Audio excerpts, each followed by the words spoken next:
biasa. Yes, yes, yes, yes. Puji Tuhan, pasti luar biasa karena kita bersama Yesus. Adik-adik, sebelum kita mulai ibadah sekolah minggu, saya mau ingatkan lagi ya, bahwa selama sekolah minggu berlangsung, adik-adik diharapkan untuk tidak sambil bermain atau ngobrol atau makan, dan tidak boleh juga tidur-tiduran, karena kita mau fokus beribadah kepada Tuhan. Nah, adik-adik, mari kita siapkan hati kita untuk memuji dan menyembah Tuhan. Bersama kita angkat pujian, hanya ada satu Tuhan. Mari sambil berdiri kita nyanyikan pujian ini. Hanya ada satu Tuhan.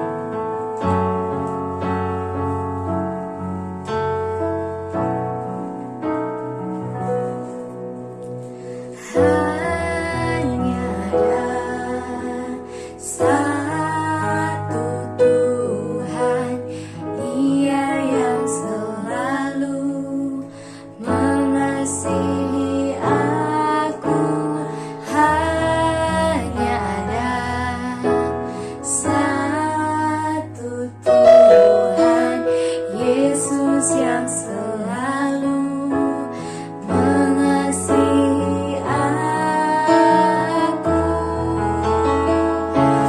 Dia mengasihi aku, Dia pedulikan aku, Dia menjagai aku. Dia mengasihi aku, Dia pedulikan aku, Dia menjagai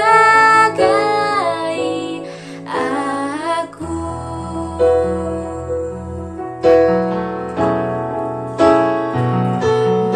Dia mengasihi aku, Dia pedulikan aku, Dia menjagai aku. Dia mengasihi aku, Dia pedulikan aku, Dia menjagai aku.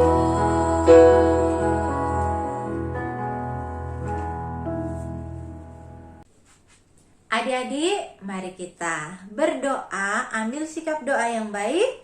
Kita satu di dalam doa.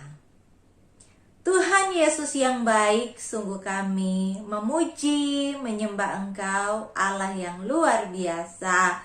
Kami bersyukur Tuhan, pada hari ini kembali lagi kami boleh beribadah sekolah minggu. Walaupun kami mungkin berada di tempat yang terpisah, namun kami mau menyatukan hati kami untuk datang memuji dan menyembah Tuhan.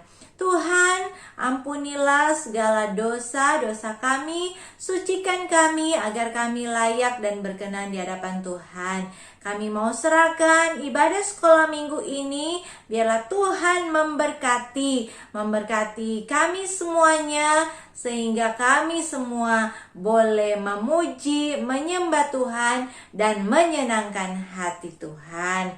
Terima kasih Tuhan, dalam nama Tuhan Yesus, kami berdoa dan menyerahkan ibadah ini, biarlah boleh jadi sesuai dengan kehendak Tuhan. Kami semuanya diberkati Tuhan dan dipenuhi sukacita. Terima kasih Tuhan, dalam nama Tuhan Yesus kami berdoa. Haleluya, amin. Adik-adik yang cinta Tuhan Yesus, mari kita angkat pujian Yesus pokok dan kitalah caranya. Kita nyanyi dengan penuh semangat ya.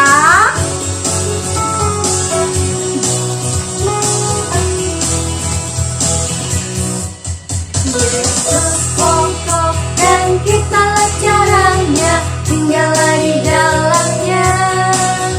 Yesus pokok dan kitalah caranya, tinggallah di dalamnya. Yesus pokok dan kitalah caranya, tinggallah di dalamnya.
Kitalah caranya, tinggallah di dalamnya. Yesus pokok dan kitalah caranya, tinggallah di dalamnya. Yesus pokok dan kitalah caranya, tinggallah di dalamnya. Pastilah kita akan berbuah. Yesus cintaku, ku cinta kau, kau cinta dia. Yesus cintaku, ku cinta kau, kau cinta dia. Yesus pokok dan kitalah caranya, tinggallah di dalamnya. Yesus pokok dan kitalah caranya, tinggallah di dalamnya. Yesus pokok dan kitalah caranya, tinggallah di dalamnya. Pastilah kita akan berbuah.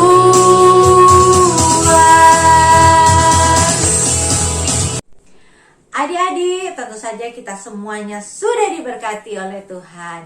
Mari kita akan memberikan persembahan syukur kita sambil memberikan yang terbaik untuk Tuhan. Kita angkat pujian bersyukur kepada Tuhan.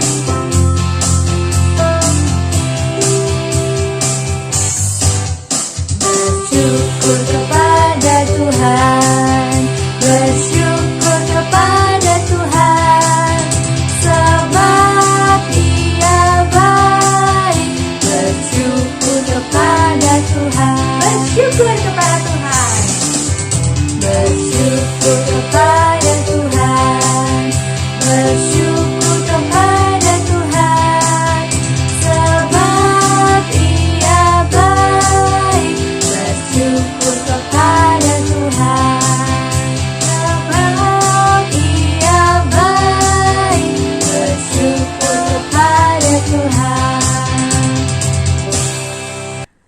Adik-adik, kita telah memberikan persembahan. Tentu saja kita sudah memberikan yang terbaik, bukan? Mari bersama kita serahkan persembahan ini di dalam doa. Kita berdoa. Tuhan Yesus, terima kasih untuk setiap berkat-berkat Tuhan dalam kehidupan kami. Saat ini Tuhan, kami bersyukur dengan memberikan persembahan. Berkatilah persembahan ini agar dapat digunakan seturut dengan kehendak Tuhan. Bila persembahan ini dapat memuliakan Tuhan. Terima kasih Tuhan, di dalam nama Tuhan Yesus kami bawa persembahan ini. Haleluya, amin. Adik-adik, sudah siap mendengarkan cerita firman Tuhan? Mari kita angkat pujian yang berkata, "Ku yakin saat kau berfirman."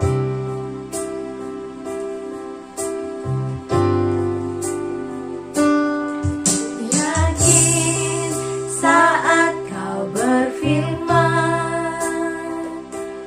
ku menang saat kau bertindak. Hidupku hanya ditentukan oleh perkataanmu. Ku aman karena kau menjaga. Ku kuat karena kau menopang. Hidupku hanya ditentukan oleh kuasa-Mu. Bagi Tuhan tak ada yang mustahil. Bagi Tuhan tak ada yang mustahil. Bagi Tuhan tak ada yang tak mungkin. Mujizatnya disediakan bagiku. Ku diangkat dan dipulihkannya. Ku yakin saat kau berfirman. Ku yakin saat kau berfirman.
akan menyaksikan tayangan cerita firman Tuhan.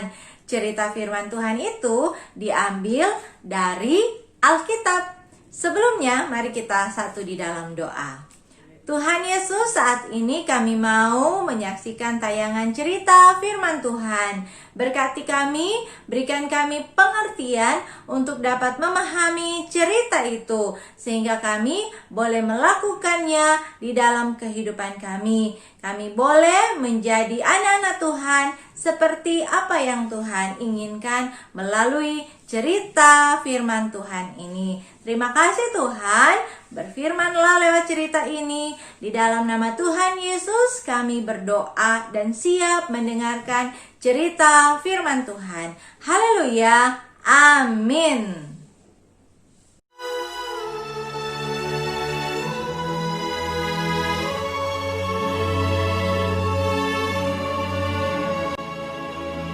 Naaman, panglima Raja Aram, adalah seorang terpandang di hadapan tuannya dan sangat disayangi. Seorang pahlawan tentara, sebab oleh dia, Tuhan telah memberikan kemenangan kepada orang Aram. Tetapi orang itu sakit kusta. Seorang anak perempuan dari negeri Israel, ia menjadi pelayan pada istri Naaman. Berkatalah gadis itu kepada nyonyanya, "Sekiranya tuanku menghadap nabi yang di Samaria itu, maka tentulah nabi itu akan menyembuhkan dia dari penyakitnya." Lalu pergilah Naaman memberitahukan kepada tuannya, katanya, "Begini-beginilah dikatakan oleh gadis yang dari negeri Israel itu." Maka jawab Raja Aram, "Baik, pergilah, dan aku akan mengirim surat kepada Raja Israel." Lalu pergilah Naaman dan membawa sebagai persembahan 10 talenta perak dan 6.000 shikal emas dan 10 potong pakaian. Segera sesudah didengar Elisa, abdi Allah itu, dikirimnyalah pesan kepada raja, "Biarlah ia datang kepadaku, supaya ia tahu bahwa ada seorang nabi di Israel." Kemudian datanglah Naaman dengan kudanya dan keretanya, lalu berhenti di depan pintu rumah Elisa. Elisa menyuruh seorang suruhan kepadanya, mengatakan, "Pergilah mandi 7 kali dalam sungai Yordan, maka tubuhmu akan pulih kembali, sehingga engkau menjadi tahir." Naaman dengan gusar sambil berkata, Aku sangka bahwa setidak-tidaknya ia datang keluar dan berdiri memanggil nama Tuhan Allahnya, dan dengan demikian menyembuhkan penyakit kustaku. Bukankah Abana dan Parpar, sungai-sungai Damsik, lebih baik dari segala sungai di Israel? Tetapi pegawai-pegawainya datang mendekat serta berkata kepadanya, "Bapak, seandainya nabi itu menyuruh perkara yang sukar kepadamu, bukankah Bapak akan melakukannya? Apalagi sekarang, ia hanya berkata kepadamu, 'Mandilah, dan engkau akan menjadi tahir.'" Kemudian berpalinglah ia dan pergi dengan panas hati. Maka turunlah ia membenamkan dirinya 7 kali dalam sungai Yordan, sesuai dengan perkataan abdi Allah itu. Lalu pulihlah tubuhnya kembali seperti tubuh seorang anak dan ia menjadi tahir. Kemudian kembalilah ia dengan seluruh pasukannya kepada abdi Allah itu. Setelah sampai, tampillah ia ke depan Elisa dan berkata, Sekarang aku tahu bahwa di seluruh bumi tidak ada Allah kecuali di Israel. Karena itu, terimalah kiranya suatu pemberian dari hambamu ini. Elisa menjawab, "Demi Tuhan yang hidup, yang di hadapannya aku menjadi pelayan, sesungguhnya aku tidak akan menerima apa-apa. Pergilah dengan selamat." Dan walaupun Naaman mendesaknya supaya menerima sesuatu, ia tetap menolak. Akhirnya berkatalah Naaman, Jikalau demikian, hambamu ini tidak lagi akan mempersembahkan korban bakaran atau korban sembelihan kepada Allah lain, kecuali kepada Tuhan. Adik-adik, bagaimana cerita tadi? Menarik bukan? Tentu saja menarik. Encik juga sangat-sangat senang bisa menyaksikan cerita tadi. Kita bisa tahu banyak hal tentang Allah kita. Dialah Allah yang dahsyat, yang hebat, yang besar, luar biasa, dan sanggup melakukan hal-hal yang tidak kita pikirkan. Adik-adik, mari perhatikan gambar berikut ini. Siapakah orang yang mandi di Sungai Yordan itu? Benar, Bapak Naaman. Yang kedua, berapa kalikah Bapak Naaman mencelupkan tubuhnya ke dalam sungai? 1, 2, 3, 4. Ya, benar sekali. Sebanyak 7 kali. Nah, adik-adik, kemudian apa yang terjadi ketika Bapak Naaman mencelupkan tubuhnya sebanyak 7 kali? Apa yang terjadi? Awalnya dia penuh dengan sakit kusta. Benar sekali, tubuhnya kembali mulus. Luka-luka penyakit kustanya sembuh, adik-adik. Dan selanjutnya, siapakah yang menyembuhkan Bapak Naaman? Nabi Elisa kah? Atau Tuhan? Benar sekali. Yang menyembuhkan Naaman adalah Tuhan. Pintar adik-adik. Adik-adik, Naaman sembuh karena ia mau menerima petunjuk Nabi Elisa dan mau menerima petunjuk pengawalnya. Nah, sebenarnya petunjuk itu adalah dari Tuhan, karena Tuhanlah yang dapat menyembuhkan. Adik-adik, setelah Naaman sembuh, Naaman percaya kepada Tuhan. Tuhan yang telah menolong Naaman, sehingga Naaman sembuh. Adik-adik, Tuhan yang menolong Naaman adalah Tuhannya orang Israel. Tuhannya gadis kecil pelayan dari Bapak Naaman. Dan Tuhan kita juga. Jadi Tuhan kita, Tuhan yang dahsyat, Tuhan yang besar, yang hebat, dapat menyembuhkan. Asalkan kita mau percaya kepada Tuhan kita itu. Adik-adik, Naaman telah disembuhkan Tuhan, telah ditolong oleh Tuhan, sehingga Naaman bisa berkata, pertolongan adalah dari Tuhan yang menciptakan langit dan bumi. Tuhan yang menyembuhkan Naaman adalah Tuhan yang menciptakan langit dan bumi. Kita juga ketika sakit, mari kita datang kepada Tuhan. Kita berdoa minta kesembuhan. Ketika kita sembuh, kita percaya bahwa yang menyembuhkan kita adalah Tuhan yang menciptakan langit dan bumi. Tuhannya bangsa Israel adalah Tuhan kita juga. Adik-adik, bagaimana dengan kita? Apakah adik-adik pernah sakit? Encik juga pernah sakit, adik-adik. Nah, kalau adik-adik sakit, jangan lupa kita harus berdoa, datang kepada Tuhan, meminta kesembuhan dari Tuhan. Dan jika Tuhan memberikan petunjuk melalui dokter, perawat, untuk minum obat, untuk beristirahat, dan lain sebagainya, kita harus taat agar kita cepat sembuh, adik-adik. Karena mereka juga diutus Tuhan untuk memberikan petunjuk kepada kita supaya kita sembuh dari sakit kita. Namun kesembuhan itu asalnya dari Tuhan, adik-adik. Hanya Tuhan bisa memakai dokter, memakai obat-obatan, dan memakai orang tua untuk mengingatkan kita agar kita sembuh adik-adik. Jadi melalui cerita firman Tuhan hari ini kita belajar yang pertama bahwa Tuhan sanggup menyembuhkan semua penyakit. Yang kedua, Tuhan bisa memakai hamba-hambanya untuk memberikan petunjuk.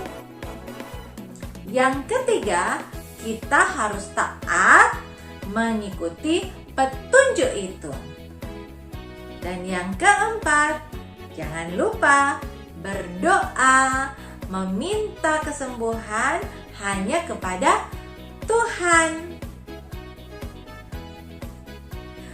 Adik-adik, saatnya ayat hafalan. Ayat hafalan kita pada hari ini terdapat di dalam Mazmur 121 ayat 2. Terdapat di mana? Terdapat dalam Mazmur 121 ayat 2. Pertolonganku adalah dari Tuhan yang menciptakan langit dan bumi. Sekali lagi ya, ayat hafalan dalam Mazmur 121 ayat 2. Pertolonganku adalah dari Tuhan yang menciptakan langit dan bumi. Adik-adik, kita akan mengakhiri ibadah sekolah minggu kita pada hari ini. Enci undang semuanya berdiri, kita menyanyi Bapa terima kasih.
Adik-adik yang dikasihi oleh Tuhan, mari kita satu di dalam doa. Kita berdoa. Tuhan Yesus, kami bersyukur karena Tuhan sudah menyertai dan memberkati sepanjang ibadah ini. Tuhan, kami boleh memuji, menyembah Tuhan, biarlah itu boleh berkenan dan menyenangkan hati Tuhan. Kami juga bersyukur karena kami boleh mendengarkan cerita firman Tuhan.